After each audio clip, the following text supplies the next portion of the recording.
بسم اللہ الرحمن الرحیم ويل لكل همزة لمزة الذي جمع مالا وعدده بنام خدائے الرحمن الرحیم۔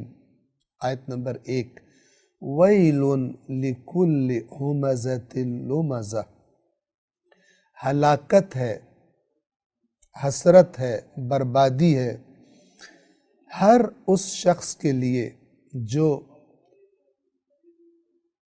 عیب تلاش کرتا ہے اور تانے دیتا ہے۔ لفظ ویل اس کے اندر دو معنی پوشیدہ ہے۔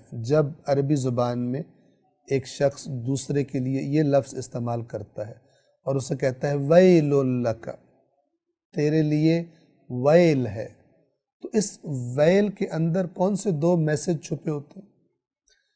ایک یہ کہ جو تو کام کر رہا ہے اس کے نتیجے میں ہلاکت اور بربادی ہے، اور دوسرا معنی یہ چھپا ہوتا ہے کہ حسرت ہے کہ تو کام یہ کیوں کر رہا ہے۔ یعنی گویا کہ یہ اس کو خبردار بھی کر رہا ہوتا ہے اور اس کو روک رہا بھی ہوتا ہے، یعنی کہہ رہا ہوتا ہے مجھے حسرت ہے کہ تو یہ کام کر رہا ہے، تجھے نہیں کرنا چاہیے، رک جا اس کام سے۔ تو یہ پیغام شامل ہوتے ہیں کس کے معنی میں؟ لفظ ویل کے معنی میں۔ ہمزہ اور لمزہ، یہ دونوں الفاظ اتنے معنی کے اعتبار سے قریب ہیں علماء لغت کی نظر میں کہ بعض نے کہا کہ دونوں ایک ہی معنی میں ہیں، اور بعض نے ان کا فرق بیان کرنے کی کوشش کی ہے۔ ایک فرق مثال کے طور پہ آپ کی خدمت میں عرض کر دیتے ہیں کہ بعض نے یہ فرمایا کہ ہمزہ کا فرق لمزہ سے یہ ہے کہ ہمزہ وہ ہے کہ جو کسی کی پشت پیچھے برائی کرتا ہے، عیب گوئی کرتا ہے، اور لمزہ وہ ہے جو منہ پر تانے دیتا ہے اور منہ پر عیب تراشی کرتا ہے۔ یہ دونوں بری باتیں۔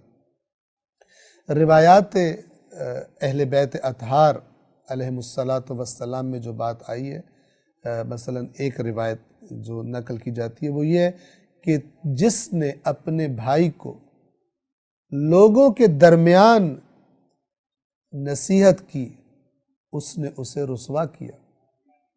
غور فرمائیے، اس نصیحت سے کیا مراد؟ نصیحت کس بات پہ ہوتی ہے؟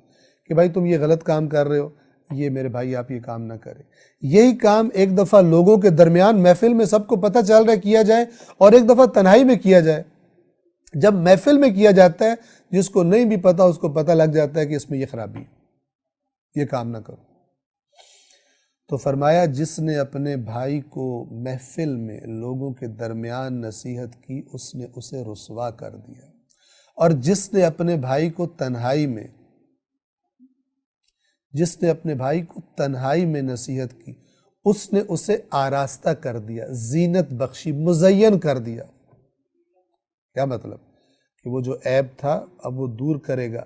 اگر لوگوں میں عیب بیان کرتا شاید وہ ضد میں آ جاتا، کیونکہ اس کی انسلٹ ہوتی، وہ اپنی بے عزتی کا احساس کرتا تو ضد میں آ جاتا۔ یہ مزاج ہے کس کا؟ مومنین کا، جو اللہ نے بتایا، اہل بیت اطہار نے بتایا، رسول اللہ نے بتایا۔ توجہ فرما رہے۔ لیکن اس کے برعکس مزاج کون سا ہے؟ ہمزۃ لمزہ۔ طعنہ، دو صفات ہیں یہ، عیب گوئی کرنا اور تانے دینا۔ عیب گوئی عام طور پر پس پشت ہوتی ہے، اور تانا دینا عام طور پر منہ پہ ہوتا ہے۔ دونوں غلط کام ہیں۔ یہ دو کام کرنے والے، یعنی عیب گوئی، ظاہر بات ہے جس نے عیب گوئی کرنی ہے، عیب بتانے ہیں، اس سے پہلے اس میں ایک اور صفت ہونی چاہیے، اور وہ ہے عیب تلاش کرنے کی۔ بعض مردوں میں بعض عورتوں میں یہ بیماری بڑی زبردست طریقے سے ہوتی ہے۔ ان کے گویا پیٹ میں درد شروع ہو جاتا ہے اگر انہیں دوسرے کے گھر کی رپورٹ نہ ملے تو لذت محسوس کرتے ہیں، اور رپورٹ پھر لیتے ہیں، خبریں لیتے ہیں، ڈھونڈتے ہیں، تو میں رہتے ہیں۔ جبکہ قرآن نے کیا فرمایا؟ ولا تجسسوا، تجسس نہ کرو۔ تجسس کیا ہوتا ہے؟ یہی ہوتا ہے تو میں رہنا کہ اس کے گھر میں کیا لڑائی ہوئی ہے، اس کے ساتھ آج اس کی شکل کیوں بنی ہوئی ہے فلان۔ ایک دفعہ ہے کسی کی شکل بنی دیکھنا اور درد محسوس کرنا کہ میرے بھائی کے ساتھ کوئی مشکل پیش آ گئی ہے تو میں اس کا ساتھی بنوں۔ ایک دفعہ ہے مزہ لینا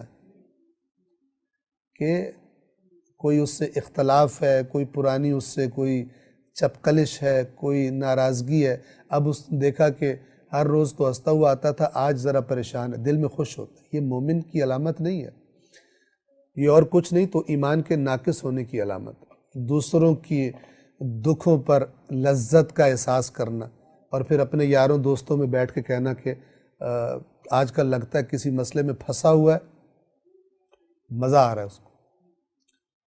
تو یہ بے ایمانوں کے منہ سے نکلنے والے جملے ہوتے ہیں۔ اللہ نے صفات بتائی ہوئی ہیں اور میں بار بار کہا کرتا ہوں کہ اس میں مسلک کا فرق نہیں ہے۔ یہ مسلک شیطانی مسلک ہے، اصل مسلک، اصل فرقہ شیطانی فرقہ ہوتا ہے۔ اوپر سے لیبل، چاہے شیعہ مسلک ہو، چاہے بریلوی مسلک ہو، چاہے دیوبندی مسلک ہو، چاہے کوئی بھی نام رکھا ہو، اندر سے شیطانی مسلک اگر پہچاننا ہے آپ نے، قرآن مجید نے صفات بتائی ہیں۔ ابلیس کے مسلک اہل ہم مسلک اور ابلیس نے جو فرقہ بنایا ہوا ہے اس پر چلنے والوں کی صفات اللہ نے قرآن میں بڑی واضح طور پر بتائی ہوتی ہیں۔ اوپر بے شک لکھ لے میڈ ان چائنا یا میڈ ان جاپان یا میڈ ان فلان، فرق نہیں پڑتا۔ اصل جو شخصیت ہے وہ میڈ بائی شیطان ہوتی ہے۔ تو وہ صفات قرآن مجید بتاتا ہے۔ یہاں پر بھی آپ دیکھیے وَيْلٌ لِكُلِّ ہُمَزَةٍ لُمَزَةٍ، ہلاکت ہے، بربادی ہے۔ کس کی نظروں میں؟ کون کہہ رہا ہے؟ اللہ تبارک و تعالیٰ کہہ رہا ہے۔ کس صفات والے کے لیے؟ لِكُلِّ ہُمَزَةٍ لُمَزَةٍ، ہر طعنہ دینے والے، عیب گوئی کرنے والے کے لیے۔ آیت نمبر 2، آیت نمبر 2 میں اس طبقے کا ذکر کیا گیا ہے جن میں یہ پہلی آیت والا مرض زیادہ ہوتا ہے، اور وہ کون ہے؟ مالدار لوگ۔ کیوں؟ کیونکہ وہ سمجھتے ہیں کہ ہم تو مالدار ہیں، ہمارے میں عیب ہی کوئی نہیں، اور غریب ان کو عیب والے نظر آتے ہیں، اپنے کپڑوں کی وجہ سے، اپنے ہو سکتا ہے زیادہ ان کے پاس چونکہ اس طرح کی کریمیں اویلیبل نہیں ہوتی، اس طرح کے بیوٹیشن اویلیبل نہیں ہوتے، اس طرح کا سردیوں میں گرم اور گرمیوں میں سرد ماحول غریبوں کو اویلیبل نہیں ہوتا، تو ان کی چہرے کی رنگت عمرا کی رنگت سے فرق ہوتی ہے، تو یہ اپنے آپ کو برتر سمجھتے ہیں، ان کو گھٹیا سمجھتے ہیں۔ تو اللہ کا تو کسی سے تکلف نہیں ہے۔ اللہ تعالیٰ نے فرمایا الذی جمع مالا وعددہ، کون ہے یہ ہمزۃ لمزہ؟ تانے دینے والا اور عیب گوئی کرنے والا، جو مال جمع کرتا ہے اور اسے گنتا رہتا ہے، بڑا شوقین ہے۔ کس کا؟ ایک تو مال جمع کرنے کا، اور پھر اسے گن گن کے خوش ہونا۔ قرآن کی آیات آئینہ ہے۔ میں اپنے آپ کو دیکھوں کہ میرے پاس جب مال آتا ہے، ایک تو یہ کہ مجھے مال جمع کرنے کا شوق ہے۔ کس لیے شوق ہے؟ گن گن کے خوش ہوتا ہوں، میرے پاس اب اتنا ہو گیا، اتنا ہو گیا۔ جس کی یہ صفت ہے، یاد رکھیے اللہ تعالیٰ خالق نفسیات ہے، وہ پہلی والی صفت بھی اس کے اندر آ جائے گی۔ کیوں؟ جس کے پاس مال نہیں ہے وہ بھی اس کی نظروں میں بڑا عیبدار ہے، گھٹیا ہے، بے وقوف ہے، ٹیلنٹ نہیں ہے اس میں، انٹیلیجنٹ نہیں ہے، اس لیے کہ مال نہیں ہے۔ مال کا معیار بڑا خطرناک معیار ہے۔ جن کا معیار مال تھا، سورہ زخرف میں پہلے قرآن مجید میں گزر چکا، مکے والے اور اس علاقے کے لوگ جن کا معیار صرف مال تھا، انہوں نے مال نہ ہونے کی وجہ سے کہا کہ آپ رسول نہیں ہو سکتے، رسول پاک سے کہا، کیونکہ وہ سمجھتے تھے کہ مالدار آدمی کا ہی رائٹ بنتا ہے اس کے پاس ساری چیزیں ہوں، حتیٰ کہ رسالت بھی۔ وَقَالُوا لَوْلَا نُزِّلَ هَذَا الْقُرْآنُ عَلَى رَجُلٍ مِّنَ الْقَرْيَتَيْنِ عَظِيمٍ، اور انہوں نے کہا کہ یہ قرآن کسی عظیم شخص پر، عظیم یعنی پیسے میں عظیم، چاہے ویسے گھٹیا ترین انسان ہو پیسے میں عظیم ہونا چاہیے. کسی عظیم آدمی پر ان دو قریتین مکہ اور طائف مراد ہیں. ان دو قریوں میں کسی عظیم شخص پر قرآن نازل کیوں نہیں ہوا؟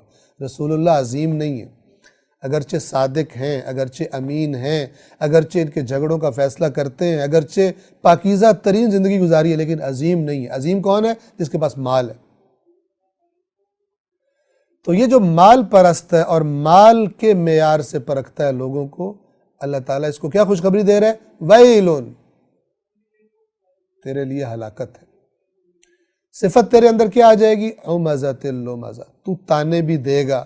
اکڑ، تانے دینے والا ایک قسم کا متکبر بھی ہوتا ہے، تبھی تو تانا دیتا ہے. اکڑ کے، عاجزی اور انکساری والا، خدا سے ڈرنے والا تانے دے گا. اس کی زبان تانے دے گی لوگوں کو، عیب بتائے گا لوگوں کی، عیب کی ٹو میں رہے گا نہیں. لیکن یہ مالدار، ابھی سورہ علق چند دن پہلے گزری، آپ نے سنی، وہاں پہ کیا فرمایا تھا؟ کلا ان الانسان لیطغی ان رآہ استغنی، کہ خبردار انسان طغیان کرتا ہے، سرکشی کرتا ہے. کب؟ سبب کیا ہوتا ہے؟ ان رآہ استغنی، جب اپنے آپ کو بے نیاز دیکھتا ہے. بے نیاز دیکھتا ہے کیا مطلب؟ مال زیادہ آ جاتا ہے، سمجھتا ہے مجھے کسی کی ضرورت ہی نہیں ہے، جو میں کرنا چاہوں مال سے کر سکتا ہوں. اپنے عیب بھی چھپ جاتے ہیں اس کی نگاہوں سے، اور دوسروں کے عیب اس کو زیادہ، خاص طور پہ جن کے پاس مال کم ہے ان کے عیب زیادہ دکھائی دینے شروع ہو جاتے ہیں. تو یہ دو صفات کو اللہ نے آپس میں مربوط کیا ہے، کنیکٹ کیا ہے. تانے دینے والے کے لیے ہلاکت ہے، عیب گوئی کرنے والے کے لیے ہلاکت ہے. کون ہے یہ؟ جو مال جمع کرتا ہے، خوش ہوتا ہے. ہو سکتا ہے بہت بڑا سیٹھ نہ بھی ہو سکتا ہے کوئی بہت بڑا ارب پتی کروڑ پتی نہ بھی ہو، چھوٹا سا دکاندار ہو، لیکن صفت یہی ہے، مال جمع کرتا ہے، خوش ہوتا ہے. میرا مال اب زیادہ ہو گیا، فلان ہو گیا، اب یہ ہو گیا، وہ ہو گیا. مال کی محبت میں، مال کے تناظر میں ہر چیز کو دیکھتا ہے، اس کے اندر یہ صفات بھی پیدا ہو جاتی. اللہ العلی العظیم.